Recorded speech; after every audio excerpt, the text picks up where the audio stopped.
Okay, tell me. I'm here off docket on Mr. David Wynn and the cause number. On Wynn? Yes. I know who it is. Okay. There's the cause number if the state needs it. I've spoken with the people at the Harris Health Center. If you'll recall, he's doing mental health PTI. We're just having difficulty getting him assigned a caseworker. I've spoken with them. They said that he is in their process to be assigned. It's just their internal process they go through. We have not been assigned one yet. Last time he had court, you signed an order to have him evaluated for competency. That has still not been scheduled. So what I'm going to do now is I'm going to subpoena Deuces, take everyone from the Harris Center to come here in a week to explain to me why we can't get this done where we can do it with everybody else. It's unacceptable that it's now 200. Okay, Yeah. He's doing what he's supposed to. It's just, I can't. I'm sick of it. And they're dropping the ball here. They just don't care. And I'm tired of it. So I'm going to subpoena everybody from them to come here and explain why they can't get this thing done. Okay. And just from my own knowledge that I received, the order for the competency eval that you signed last time, that's to see if he's competent to stand trial, not this. It's a more in-depth assessment than the. You already know the answer to that question. So. Okay. Is it moot? Okay, well, it's just the competency evaluation. You asked me to put a motion in the order because one of Mr. Mounier's clients did that and got an appointment fast for an evaluation, and the evaluation. What are we trying to do? My position in the States is that Mr. Wynn has something going on that led to this criminal trespass. He is receiving counseling in Louisiana. We just want to be sure that he's receiving all the help and services that he needs so that way he doesn't come back. But the difference in the two evaluations is the competency evaluation is with the doctor to see if he's competent to stand trial. The mental health PTI is with a counselor to help him more address the immediate needs of. Val, I need you to do me a favor, please. So we have Anna's case, David Nguyen. He's doing a mental health PTI. The only thing that needed to happen for his case to get dismissed was to get an evaluation done at the Harris Center. For some reason, we've been going round and round, month after month after month, and they are incapable of making him an appointment to get the assessment done. I mean, we've literally given court orders. We've called over there and it's just not happening. So my next step, I think, is we should subpoena Deuces, them to figure and to answer why we can't get an appointment done and why we can't. Can we do it that way? Yeah, I'll make the appointment. Well, see if you can get that done. If you can, yeah, as quick as we can. Yeah, I'll try to get it tonight. Okay. Okay, thank you, Judge. Okay. Good morning, staying around. What are we doing with Mr. Midelez? A 2-year, I think, with T-RAS, with the conditions on T-RAS. Okay, he's not done, he's already done the TRAS, It's right? right here. So we have, and what are the conditions? The conditions are, the theft, the criminal trespass, y'all have dismissed. Does this mean he's just gonna get out today? Is that what it means? He's not gonna do anything. Yes, I will. I don't believe you, Mr. Midelez. I promise. I mean, if I revoke, then I mean, I have to have it back. I have no choice. This is like get it together or not, and I'm going to get it together. I promise. Promise. Because I can't come back here and I can't keep doing this anymore. How many times have you told this to me, Mr. Midelez? I'm not sure, but I can't do this. I can't be homeless anymore either. I have one goal in mind, and that's to complete this. Because if I don't, then I'm in here. I have no choice with this. This makes me pretty much have to get everything together. With that, Midelez, I prefer that way. How many times have you told this to me? To be honest with you, a couple of times. I'm not sure, but this will help me get housing. Plus, I've already spoken to Miss Carolina. She works here at the medical, and she told me to come to the Montrose Center, and she will get me help with the housing and the job. That way, I can get off the streets. I don't have to steal to get by. I don't live like this anymore. And you know, I would, under normal circumstances, believe you, but because you've picked up 30 cases within the last 2 years, and you told me, I don't have to do 30 okay, cases. let's go through it. assault, possession of a controlled substance, burglary of a motor vehicle, resisting arrest, theft of service, criminal trespass, interference with the duties of a public servant, criminal trespass. In all of these cases, not only did you pick this up, but you have never, ever appeared to court on your own cognition. Never once It's because I was home. have you ever appeared. I promise. So hold on, we're not done yet. Possession of a controlled substance, that was 10 so far. Possession of a controlled substance, possession of a controlled substance, evading arrest, possession of a controlled substance, robbery, possession of a controlled substance, criminal trespass, criminal trespass, criminal trespass, theft, criminal trespass. We're now at 25. And in every single case, you have never once appeared on your own. Not once in the 25 cases that you've had with me Yes, in the last 2 years. I've just been homeless, and to be honest with you, I didn't have very good transportation to get here. But my father has also told me that 3 days before, if I get probation, he'll pick me up and he'll have me stay at his house 3 days before probation to ensure that I get to probation or any class I need to take to. I don't You're want. telling me that you've talked to your father about, Yes, sir. what is his name? Anthony Morel. Anthony Morales? Yes, yes, sir. Hello, this is Anthony. Anthony, Yes, hi. My name is David Fleischer, and I'm a judge here in Harris County. yes, sir. And I have in front of me Dane Midelez. Yes, that's my son. Do you know this person?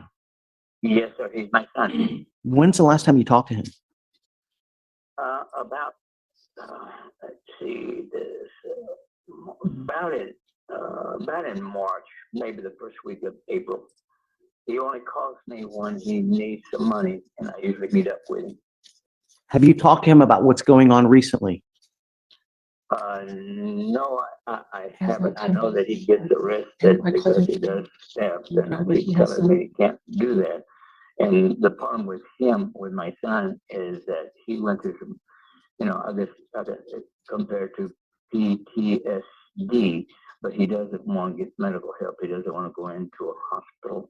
Doesn't want to go in to talk to somebody to get rid of whatever is bugging him. What happened to him about 3-4 years ago? He was just staying at a boarding house, and then the owner of the boarding house had some troubles or whatever, and he left that house, and Dane took care of it for several years. And but long story short, nobody was paying the taxes on it. And the county or the city, they went with the tax thing and took the house away from him. And from since then, I think he had a mental breakdown, and from then he just went spiraled down. But he never wanted to get any help mentally. As his dad, I feel that he needs to be committed and get himself on medicine and taken care of. I love my son very much, and I try to help him, but he just doesn't want to help himself. And so let me just give you a brief rundown. I have been with Mr. Midelez probably since 2020. Yes. And in that time, he's picked up 25 different cases. Yes, I know. And he has never once appeared to court, ever. And, for the last couple years, all we did was just plead guilty, get out, plead guilty, get out, plead guilty, get out. Mhm. And I told him this last time when I first saw him in April of this year, because he picked up another. So he was on bond for a theft, and he picked up now a criminal trespass in the beginning of April. And I told him I was done. I'm not doing this anymore. We have to figure a way to stop this cycle from happening. And I'm at a loss of just how to do it. And I'm done. I will not let you plead guilty again. And so now we've worked an agreement to where he is going to get on the mental health caseload. However, one of the conditions is that he goes and meets with a person, right, Lori? Is that? Yeah, a mental health provider in the community. The problem is that I know if I let him out, he's not going to go. Yes, and I agree with you 100%. He's not going to go. So the only way that I'm going to do this, Lori, is the only way is that we release him to the actual hair center and someone picks him up. Is there any way to Now, ask? we've done it before where we have someone actually release him. That's the only way I'm going to do this. I'm not releasing you on your own because I know you're not going to do it, Okay. Mr. Midelez. The only way is if you were released into the actual care of someone from the hair center. You're not going to do it. We can figure out how to do that. So we've done it before and we will do it, but I'm going to tell you now, I'm done. Is there any possible way to ask my father right now if he'll help me get to my, if he can ensure that no matter what, I get picked up and taken? If the minute you get out of jail, you're going to ghost us. No, No matter if you even get Jesus out there waiting for you. I swear I wouldn't, because I do want this off my record. That's why Finn is a deferred. That way I can get off my record. I would do anything. And if my father could help, like if he would agree to help me get a ride there every time to be there where I need to be, there would be no doubt that I would, because my father would know where to pick me up. And even like the day before, they might let me stay there. Is there any way to possibly ask my father if he could help with that? Mr. I know. Anthony, you know, like, the only way I'm going to do it, and like I told Lori, I know her well.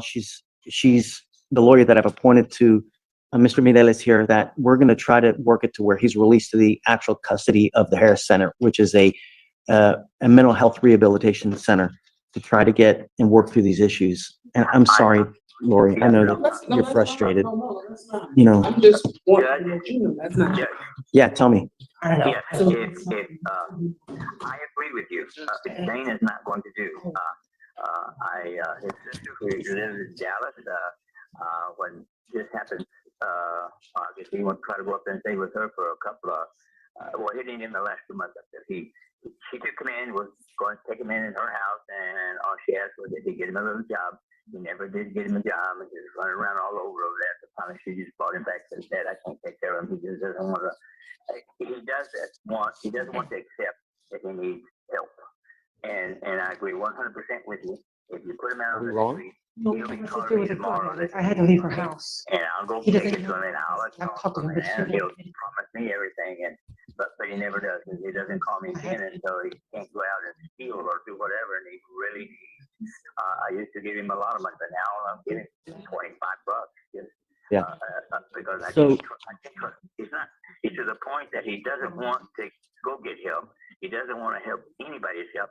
So my wife and I both agree something has to happen, and putting him in a place that he has to stay there until he gets on medicine, gets to be able to take care and begin to take care of himself. Then he's welcome to come back home until he gets back on his feet. But you know, right now we can't, because he's going to steal from us. I'm 80 years old. My wife is going to retire next year. I can't take that burden if he doesn't want to help himself. I love him to death, but I can't. It's okay. Look, you and I are on the same team, and Yes, sir. you know, I'm in court number 5, so you can always try to reach out to me if you ever need anything. Okay. We're not going to go through with this today because I want to make sure that you're put in the hands of someone, not yourself. So I promise. I can promise you. this way and that way are your promises. Whoop, whoop, But whoop, whoop. can I still get this deferred? Like, Stop. Yes, yes, Now, but. yes, absolutely. You need to be quiet. Mr. Midelez, as well. Dane, I want to help you. I do. But leaving it to yourself is not going to work. You know what I mean? It just, Sir, I would make it. I have no choice. you've fooled me once, shame on you. Fool me 25 times, shame on me. Okay, thanks. I understand.